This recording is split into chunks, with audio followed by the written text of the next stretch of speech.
listening to the Why Boarding School podcast, broadcasting around the world. Join us as we promote independent boarding schools throughout the United States and Canada with our invited guests. Now, here's your host, Dr. Jeffrey Quebec. Welcome to the Why Boarding School podcast. I'm Jeff Quebec, and today I'm joined by the Dean of Admissions and Financial Aid at St. Paul's School in Concord, New Hampshire, Dana Anselmi. Welcome, Dana. It's a great to have you here today. So, going back to its unique founding in 1856, when a Boston physician converted a summer home into a boarding school for 3 Episcopal faith boys, to going coeducational in 1971, St. Paul's School certainly has a rich history. So, Dana, perhaps you could start off by giving our audience a brief overview of the number of students at St. Paul's School, the grades you offer, where the students come from, etc. Sure thing. So thank you for having me, Jeff, on the podcast today. I'm really happy to be here and speaking with some of your viewers around the world. We are a school located in Concord, New Hampshire, as you mentioned, on a beautiful 2,000-acre campus. We have 25 miles of trails and 3 ponds and 27 bridges. So this beautiful red brick buildings plop down in this incredibly idyllic scene. And we're home to 540 students from really all over the world, every corner of the globe, from 33 countries and 37 different states represented. And we're really happy with the representation we have as a global community and the ways in which we think about, as we say in our mission, educating students to build purposeful lives in service to the greater good. And so as you educate these students, what's the academic curriculum like at St. Paul's School? Yeah, so we have really a broad range of incredible classes available to our students. Not only we are 100% boarding, and that means all of our teachers are also 100% boarding. So we have amazing professors here who have been working at the college level, who have doctorates, and who are really passionate about their subject material. We have signature programs in most departments, in all departments really. Some examples would be in our science program, we have what's called Applied Science and Engineering, where students do a really high-level internship and work in our lab, which is comparable to many research labs that they're actually doing internships in over the summer in terms of the capabilities. So students are doing really high-level work and then often going on to publish that work and go study that in college. We also teach humanities, which is a combination of English and history. And actually, I'm a graduate of St. Paul's, and my class, the class of 1998, was the first class to offer to be offered humanities. We were, back about 30 years ago, really going through this, and over those 30 years, the program has evolved to be a really hallmark of the St. Paul's education.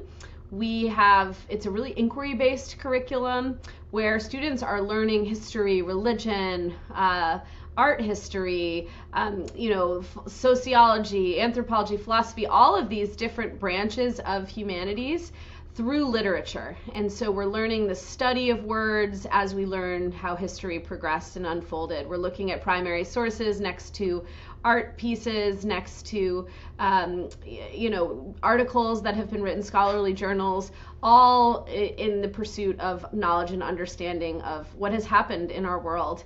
And it's students, really student-centered. Students contribute across the board in a Harkness style, where they are really pondering questions and asking them and learning to really have discourse and have conversation across differences and differences of opinions, and it's a really magical thing. We also offer glass blowing as an art elective, along with ceramics and photography and you name it. And we're really happy to also have a really high-level math curriculum that goes well beyond multivariable calculus and linear algebra to math seminar, where some of our greatest mathematical minds work together to solve problems and to write problems, in fact. So lots to choose from in our curriculum, and being 100% boarding, we have access to our teachers really all week and different places on campus and the evenings over meals. And so that access to these incredible teachers that we have is something that we're really proud of. So Dana, you mentioned the Harkness style. So for those audience members that are not familiar with the Harkness style, could you share with them what that means? Absolutely. So our students, rather than being in desks facing a teacher who's, giving a lecture or sharing information, our students are facing one another around a table or desks that are, oriented in sort of a circular format, so that the participants in class are really drawn into the discussion. And a teacher may pose a question, and students would then dive in and really be excited to take that in different directions, and they really guide that discussion in a pretty special way. I think that for us as a school, we're always thinking about how to encourage students to know how to make their own conclusions, and that's what the Harkness method comes in. We are not a Harkness school per se, but we are learning around that table, and many of our other classes are going to be project based. So but this in the humanities, it's really about students coming together around really exciting topics and learning how to ask questions and to think together. There's certainly no hiding in the back of the class when you have the Harkness. No, there is not. And so, Dana, you shared a little bit about the arts. Can you tell us a little more about the visual performing arts offerings at St. Paul's School? Sure. So our visual arts program, we have a standalone building dedicated to the visual arts, which has a drawing and painting studio, a digital art studio, and a dark room, and a ceramics space that is beautiful with the pottery wheels and the tables for handcrafted sculptures. We also have a glass blowing studio, so this is pretty unique. This is a class that is taught by a professional glass blower who also lives on campus with his family. And our students are, they're in there, they're learning how the glass molds and how to shape it and how to sculpt it in all these exciting ways. And we have an incredible a gallery as well. And right now we are featuring some of our photography students' work in there, in between the professional artists who will display their work. They'll do shows here, and they'll also work with our students in classes. And so we have a new show opening in January following the show that was here in the fall. That's great. How about the performing arts side?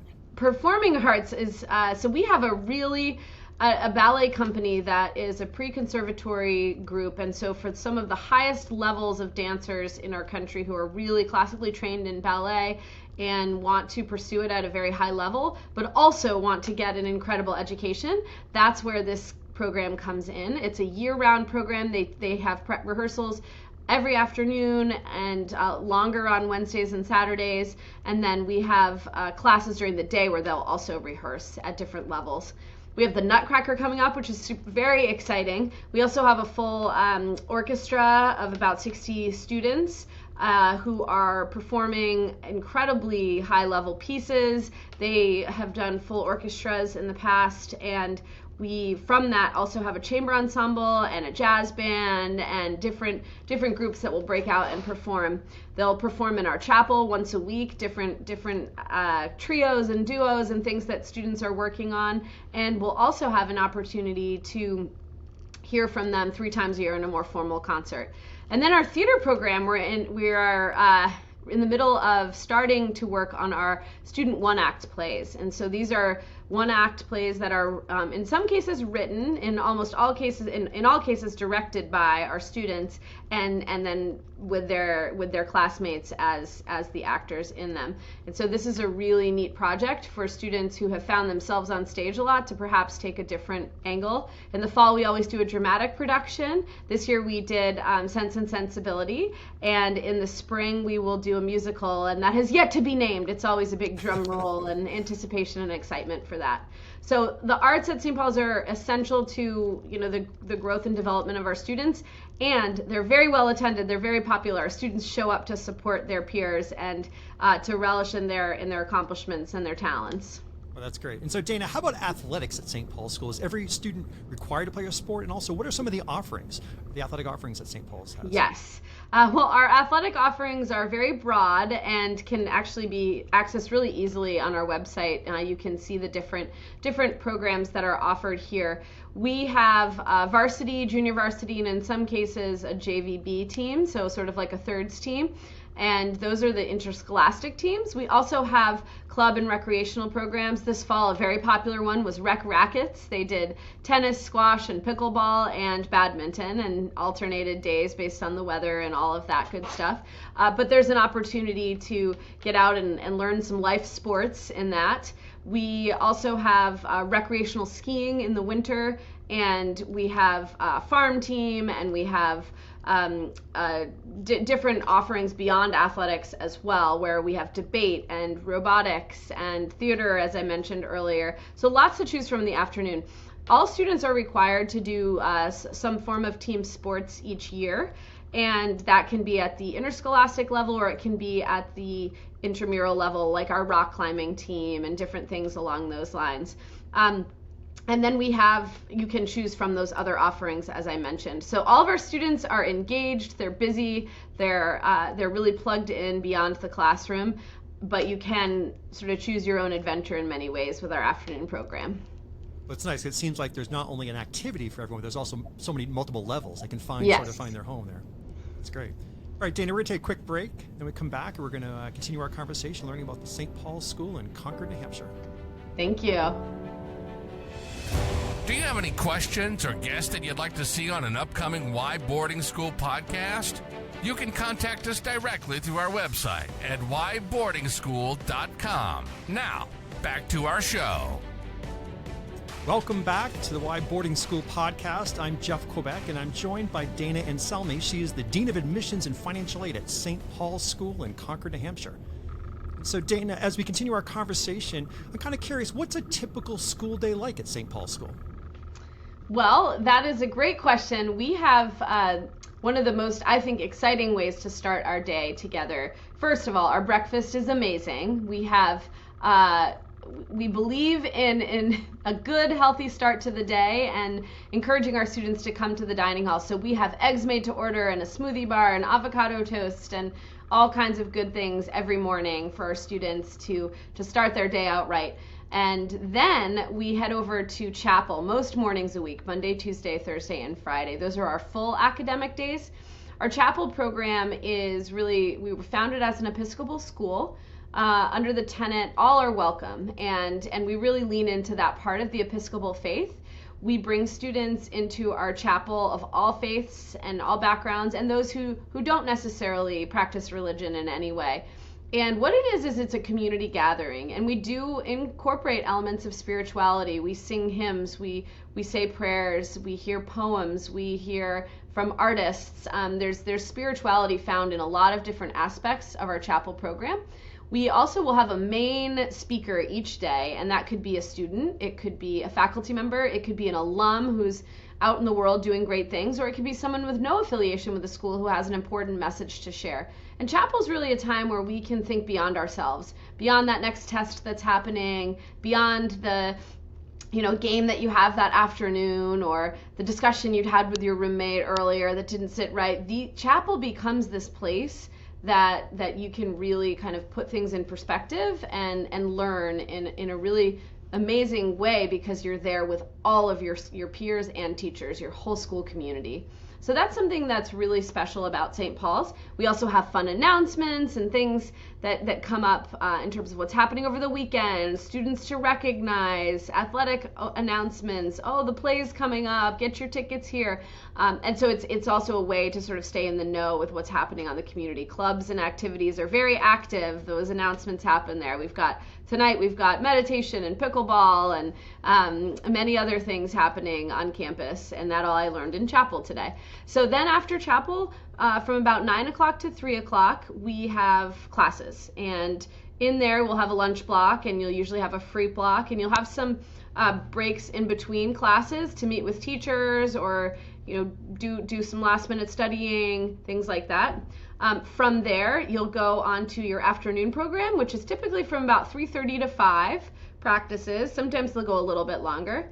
Then we have dinner, which is typically a cafeteria style meal. We do have seated meal or advisee dinner once a week, and that's a time where we come together, we get a little bit more formal with our dress, we sit around a table and have a family style meal. When it's with our advisee group, it's like family style, we know each other, and when it's seated meal, it's with people you don't know, and it's a great way to strike up conversations and get to know one another, and new teachers on campus as well. Followed by time for some social time, whether when it's nice out, people are out on the chapel lawn playing spike ball, enjoying the beautiful scenery right by the pond. They'll be in the student center, especially in the winter months, playing pool or foosball or getting some food at the Quack Cafe if they're not quite full from dinner yet. And then check-in begins to happen. So for our 9th graders or our 3rd formers, it happens at 8 o'clock. Then the next group, the 10th graders, are at 8:45, then 9:15, and finally with our seniors or our 6th formers, 9:45 check.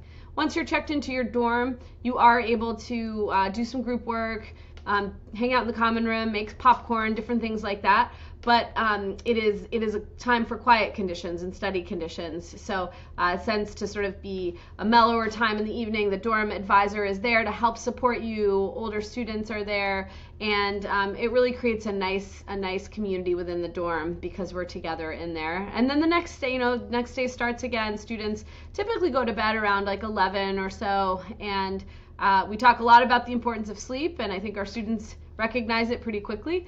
And then we start all over again. Wednesdays and Saturdays, as I mentioned, are half days academics. We don't have chapel on those days, and they start a little bit later at 9 o'clock, and then we go from those to game days if we're playing a sport, or longer rehearsals as if you're in theater or ballet or something like that. So that's kind of a typical week. Saturday nights are fun, lots of activities, and Sundays are typically a day of rest. Still a lot to choose from, hikes, Red Sox games, you name it. But there's also just an option to just be and hang out with friends and get a jump start on your work and catch up on sleep. And then we rinse and repeat for the next week. And life is busy, it's full, it's exciting. There's people from all over challenging you and pushing you to try new things and to get involved in different ways. So we have a community of very active doers. Well, it certainly seems like many activities both in and out of the classroom to do throughout the week. Yes. So, Dana, if you could tell me a little about dorm life. What's dorm life like at St. Paul's School? Sure. So as I mentioned before, we're 100% boarding, which is something that's pretty unique. There's only about a handful of schools in the country where everybody lives in the dorms. Even our faculty children who grew up right down on this campus will actually move out of their homes and into the dorms, so that it's a really shared experience. And this way we're able to do a lot of programming and conversations around social and emotional development for students within the dorm environment. As a school, we have 19 different dorms, and they're split by gender. We range from about 30 kids in a dorm to about 42, so right in that sweet spot of really knowing everybody, but not being having plenty of people to hang out with. You don't get too sick of each other. Each dorm will have at least 3 faculty members living in the dorm, and then 2 additional faculty members who support them as advisors, who live on campus but not necessarily in the dorm, but they're coming in for duty. They're at all the different events, and we really work to create a family environment. Boarding life is fun. We have vertical housing where 9th through 12th graders live together. So there's a great way to encourage role modeling there. Our students, we work with our seniors about how to be good leaders. They have such an important role in welcoming our new students and setting the tone for them. And I think there's a really positive feedback loop that happens there, where our students who have been here for a little while remember when they were new and remember what that felt like. And so there's this real outreach and care and concern that I think our students show for younger students within their dorms. And then those students grow up to do the very same thing. So it's a really positive culture on campus, and we continue to be very intentional about how we build that culture and how we talk about living in community. So, Dana, you've mentioned advisors a couple times. Can you share with us a little bit about the advisor system and how that works at St. Paul's School? Yes, very important. The advisor system at St. Paul's is actually house-based as well. Because everyone has a dorm, everyone lives on campus, we're able to commit to having our advisors be doing duty within the dorm where all of their advisees live.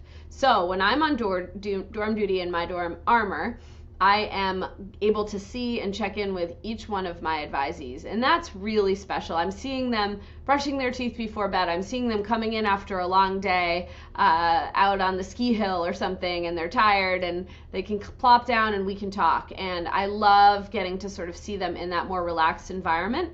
We also have regular meetings. I mentioned advisee seated meal. We meet one-on-one every 2 weeks. That's scheduled, and we meet a lot more than that as well, just on our own and informally. And I have them over to my house for dessert and hanging out with my kids and my dog, and it's a big sort of part of this experience is having the advisor. That advisor is also going to be the point person for parents at home or family members who really want to work through things. There's a partnership when students are living away from home that's really important to us, and we take that very seriously. So the advisor works hard to get to know the student as an academic, as an athlete or artist or whatever they're doing, and then also how that social emotional development is going. Are they a good friend? Are they have they made good friends? Those kinds of things.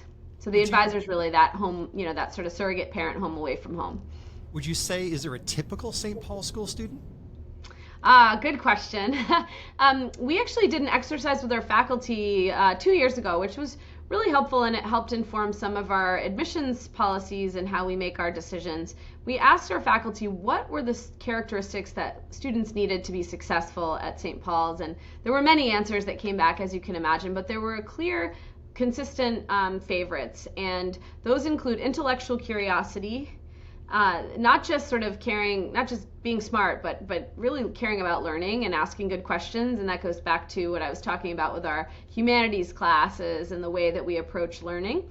The other one that was really, really prominent was kindness. And I know that sort of goes without saying, but when we're all boarding, that matters so much because kindness needs to be everywhere on this campus. There is no, you're here all the time. You are on.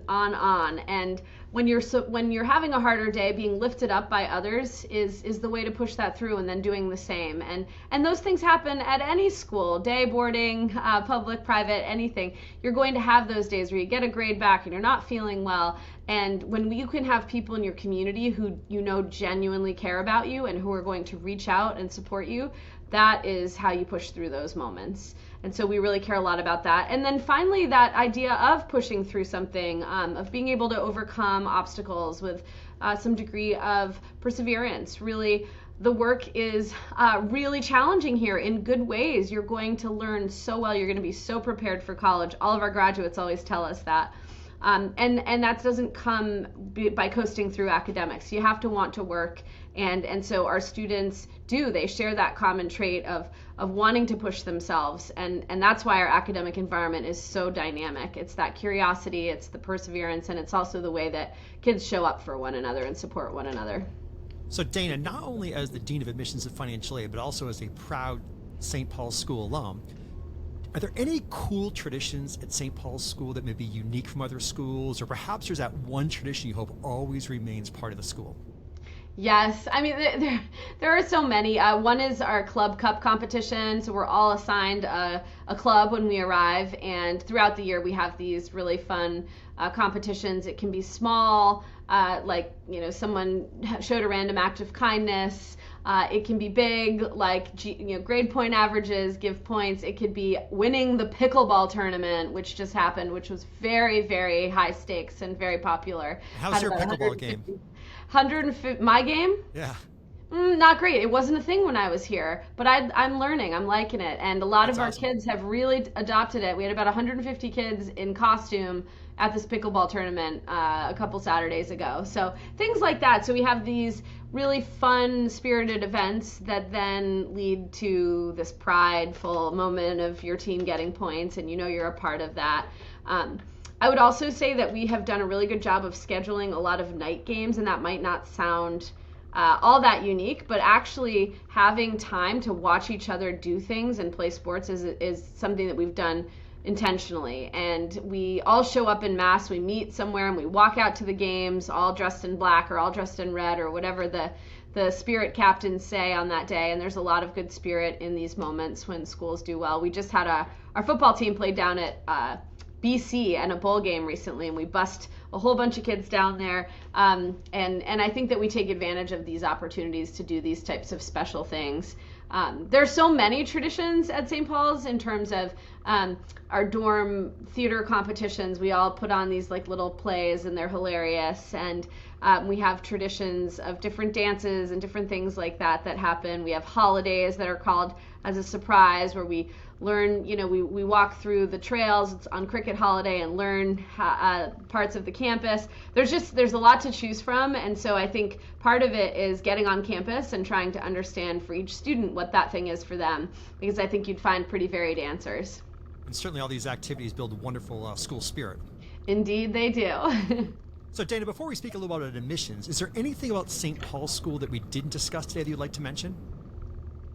I think just going back to something I shared at the beginning, but this idea of being on a 2,000-acre campus, we have this incredible facility that is constantly inspiring our students to think beyond themselves, to think of this sense of place where you're in this environment, and how are we stewards of this, and how's what we are learning meaningful.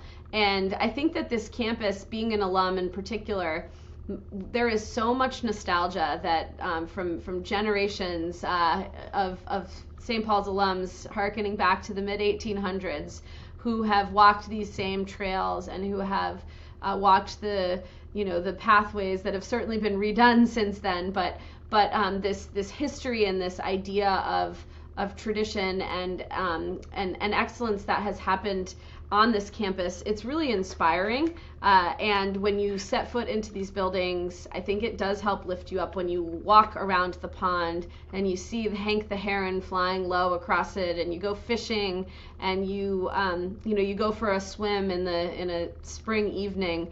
There's just something that's really special about that, being in touch with this school campus in this way.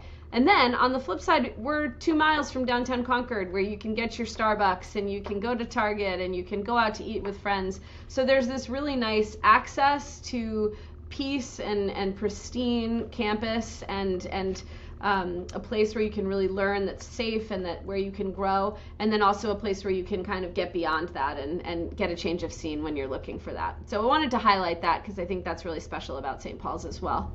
Oh, this is great. So if someone's interested in St. Paul's School, how might they go about starting the admissions process?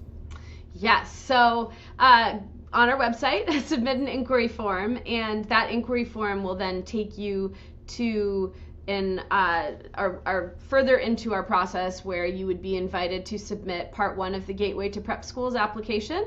That is our application platform, and you just need to fill out part 1 once, and it can be sent to all Gateway member schools. A lot of our peer schools also use Gateway. And from there, you will then be given the keys to schedule an interview. We offer those in person on campus, coupled with a tour, or we offer them off campus, in the convenience of your home if we're traveling there. And then also we will do online interviews.